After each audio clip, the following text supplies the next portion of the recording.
ካሜሮናዊው ሲጫወት ካስተዋላችሁት በተወሰነ መልኩ ሳላን ይመስላል ልትሉ ትችላላችሁ። ሙቤሞ ዋነኛና ተጠቃሽ ብቃቱ ያለው ከፍ ያለ አትሌቲዝምና ፊዚካሊቲ ነው። ሳላም እንደዛው። ብራያን ጀርባውን ሰጥቶ ኳስ መቀበልና ቢትዊን ዘ ላይንስ ንክኪዎችን አብዞርብ እያደረገ በብቃት መጫወት ይችላል። ግብፃዊውም እንደዛ። ሙቤሞ ግራውን ብቻ አብዝቶ መጠቀሙ ቅንጡ ድሪብል አለማብዛቱ ከሞሳላ ጋር ከሚያመሳስሉት ብዙ ነገሮች ውስጥ ተጠቃሹ ነው። ሁለቱም አጨዋወታቸው ዋነኛ ትኩረቱ ኢፊሽንሲ ላይ ነው። አንድ አጋጣሚ ከተከላካይ ጋር ደግሞ አንድ ያርድ ልዩነት ብቻ ነው የሚፈልጉት። ለዚህም ነው በብዙ ታብሌቶች ላይ ካሜሮናዊው አጨዋወቱ ሳላህን ይመስላል ተብሎ አጀቦ ይበዛለት። 25 ዓመቱ ነው። ያለውን ብቃቱ በሊጉ አስመስክሯል። ለዚህም ነው የማንቸስተር የዝውውር ክፍል ልጁን ህልም ሁሉ እውን ወደሚሆንበት መንደር ለማምጣት እየገፉ ያሉት። እናንተስ እንዴት አያችሁት? ሀሳባችሁን ኮሜንት ሴክሽን ላይ አስቀምጡልኝ። ወደ ቪዲዮ ከመግባታችን በፊት ለቻናሉ አዲስ ከሆናችሁ ሰብስክራይብ እንድታደርጉና ላይክ እና ሼር እያደረጋችሁ እስከ መጨረሻው አብራችሁን ቆዩ። በደረጃ ሰንጠረዡ ወገብ ላይ ለሚገኝ ቡድን 20 ግቦችና 7 አሲስቶችን እንደ ብራያን ማበርከት የሚችሉ ስንት የክንፍ ተጫዋቾች አሉ። ለዚህም ነው በትላልቅ ክለቦች አይን ውስጥ መግባቱ ያላስገረመኝ። እዛ ላይ ደግሞ ላይ ያለው ስብዕና ከጠንካራ የስራ ባህል ያዋሃደ ተጫዋች ነው። ሙቤሞ ቀይ ሰይጣኖቱ ለረጅም ጊዜ ያጡትን ስኪል ሴቶች ተላብሷል። ቀጥተኛ ጨዋታን ይከተላል። ሜዳ ውስጥ ከመብረር ያልተናነሰ ሩጫዎችን ያስመለክታል። አሰልጣኙ እንደገለጹት ደግሞ ትሁትና በጣም ጠንካራ ሰራተኛ ነው። በንቦቹ ቤት በቶማስ ፍራንክ የ4-2-3-1 በቀኝ በኩል ለጥጦ መጫወትን ሲያዘውትር፣ ቅርጽ ላይ ደግሞ ወደ 3-4-3 ወይም ወደ 3-5-2 ሞርፍ ሲያደርግ ቀኝ አፍ ስፔሱን እንደ ቀኝ ክንፍ አጥቂ ወይም እንደ ራይት ሳይደድ 9 ቁጥር በመሆን ያጠቃል። ታዲያ በእነዚህ እንቅስቃሴዎች ታግዞ ብራያን ዘንድሮ ለብሬንትፎርዶች 20 የጎል ተሳትፎ በጨዋታ በሊጉ ትልቁ የሆነውን ኤክስፔክተድ አሲስት እንዲሁም ሰፊውን የሜዳ ክፍል በማካለል በአንድ ተጫዋች ብቻ ነው ብልጫ የተወሰደበት። እነዚህን ቁጥሮች ደግሞ ላለፉት 2 እና 3 ዓመታት በወጥነት ሲያስመዘግብ ሰንብቷል። ታዲያ የአሞሪምን ስኳድ ሲቀላቀል ያለውን ኳሊቲ ድሪብሎችን፣ አጨራረሱን፣ ከኳስ ውጪ ዲናሚክ ፕሬዝን ይዞ ነው የሚመጣው። ግን እንዴት ፊት ያደርጋል የሚለውን በጥልቀት እንዳስስ። የላንክሼሩ ቡድን በጋር የሚታይ የስትራክቸራል ችግር አለባቸው። በተለይ ደግሞ ጥር ላይ ኦልድ ትራፎርድ መዳረሻውን ያደረገው ፖርቹጋላዊ አሰልጣኝ ሩበን አሞሪም ያሰበውንና የታቀደውን የስታይል ሺፍት ባለው ስኳድ ምክንያት መሬት ላይ የሚወርድ ስራ ማሳየት አልቻለም።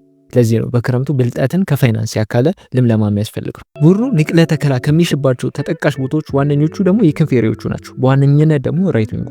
እንደምታውቁት የፖርቹጋላዊ ቀማሪው 3-4-3 ቅርጽ ክንፍ ላይ እስከ ጠርዙ ለጥጦ መጫወት ከሚችሉ ዊንገሮች ባሻገር እንደ አስፈላጊነቱ ሴንትራሊ ኮምባይን እያደረጉ ከተከላካይ ጀርባ መሮጥ የሚችሉ መሆን ይጠበቅባቸዋል። ለዚህ ደግሞ ማን እንደ ካሜሮናዊው በብሬንትፎርድ ቆይተው ሲፈልጉ ጠርዝ ላይ ሲፈልግ መሀል ላይ ኦፕሬት ማድረግ እንደሚችል አስመስክሯል።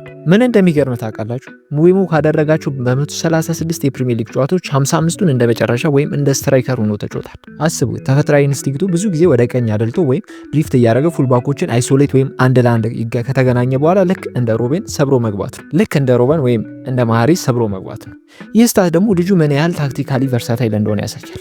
ዋናው ጥያቄ ግን ራሱን እንደ አዲስ በአሞሪም ስር ከገነባው ዊንግ ባኩ አማድ ዲያሎ ጋር እንዴት ይዋሃዳል የሚለው ነው። አፍሪካዊ ፈርጥ ዘንድሮ ከፍ ያለ ኦቨርላፒንግ ብቃቱን፣ ፕሬሱን እና ከትባኮቹን ጉዳት እስኪያጋጥመው ድረስ ማሳየት ይችላል። ታዲያ እነዚህን ትሬቶች እንደሱ ጠርዝ ኤሪያ ላይ ተጋጣሚ ማሻበር ከሚችለው ሙቤሞ ጋር እንደሚዋሃድ ምንም ጥያቄ የለውም። ለተከላካይ ጥሩ አታኪንግ ማይንድ ያለው ሌኒየሮ ቀኙ ጠርዝ ላይ ለሚኖረው ፖቴንሻል ፍሉዲቲ ተጨማሪ አርሰናል በእርግጠኝነት የእግር ኳስ ቤተሰቡ ቀኝ ላይ ዩናይትድ ለተጋጣሚ ፈተና ሆኖ እንደሚቀርብ ምንም ጥያቄ የለው። ነገር ግን ስለ ልጁ አውት ኦፍ ፖዚሽን ጥቅሙ በስፋት ትኩረትና አጀብ የተሰጡ አይመስለኝም። የአሞሪም ፕሬሲንግ ስትራክቸር ቀደም ሲል እንደተነጋገርነው የክንፍ ተጫዋቾች ጫን ብሎ ከመጫወት ባለፈ ጌማቸው ላይ ብልህ መሆን ይጠበቅባቸዋል። ሙቤሞ ደግሞ ስሙን ከፍ አድርጎ ማስነሳት የሚችልበት ዋነኛ ብቃቱ ነው። ቪዲዮን እንደምታዩት ደግሞ መቼ ኢንቴንስሊ ፕሬስ ማድረግ እንዳለበት ያውቃል።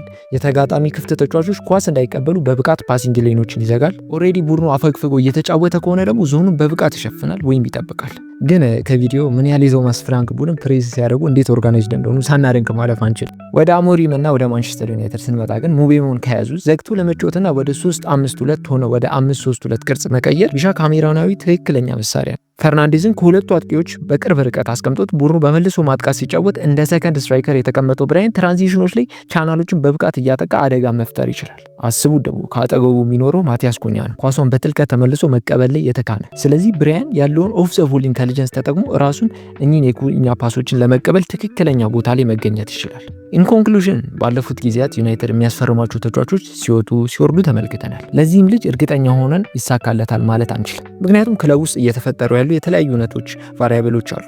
አንድ ነገር ግን እርግጥ በሰዓቱና ላሉበት ቦታ የቀይ ሰይጣኑ ቤተሰቦች ሊያገኙት የሚችሉት ምርጥ ነገር ብራያን ሙቤሞ ነው። በክለቡ ለረጅም ጊዜ የጎደለው ሚሲንግ ፒስ። የፕሪሚየር ሊጉን አሰልጣኞች ከጨዋታ በፊት በመልሶ ማጥቃት እንቅልፍ ሲነሳ የነበረው የድሮ ገናና ትራንዚሽን የሚያስመልስ አይነት ተጫዋች ነው። ከሳላ ጋርም ቢሆን ያወዳደርኩት በምክንያት እንደሆነ ተራርታችሁኛል ብዬ ገምታለሁ።